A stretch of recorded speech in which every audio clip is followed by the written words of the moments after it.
പക്ഷെ ഞാനൊന്ന് ചോദിക്കട്ടെ, പല പല സംരംഭകരും ശ്രമിക്കുന്ന ഒരു കാര്യമാണ് പണം ഉണ്ടാക്കുക എന്നുള്ളത്. പണം ഉണ്ടാക്കാൻ വേണ്ടി തന്നെയാണ് അവർ ബിസിനസ്.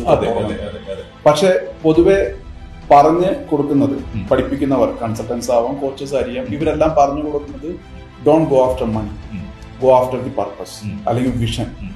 പക്ഷെ ഞാനൊന്ന് ചോദിക്കട്ടെ, ഈ വിഷന്റെ പിന്നാലെ പോയ, പർപ്പസിന്റെ പിന്നാലെ പോയ പല സംരംഭകരും റവന്യൂ ജനറേറ്റ് ചെയ്യാത്തതുകൊണ്ട് മാത്രം ഉണ്ട്. ശരിയാണ്. അപ്പോ പർപ്പസ് എന്ന് പറയുന്നതിനെ മുന്നിൽ നിർത്തിക്കൊണ്ട് തന്നെ റവന്യൂല് ഫോക്കസ് ചെയ്തില്ലെങ്കിൽ അതിനെ നമുക്കൊരു ചാരിറ്റി എന്ന് പറയേണ്ടി വരും. അല്ല, അതിന് വേറൊരു കാര്യമുണ്ട്. അവരുടെ പർപ്പസ് എന്ന് പറയുന്നത് അത് റവന്യൂ ജനറേറ്റിംഗ് മോഡലാണോ എന്ന് കൂടി കൺഫേം ചെയ്യണം. അവിടെയാണ് കോച്ചസ്മാരുടെയും ഈ പറഞ്ഞ സെയിൽസ് കൺസൾട്ടൻസിന്റെ ആവശ്യം.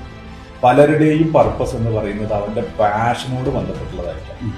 ഓക്കെ, അത് റവന്യൂ ജനറേറ്റിംഗ് മോഡൽ കൂടിയാണോ?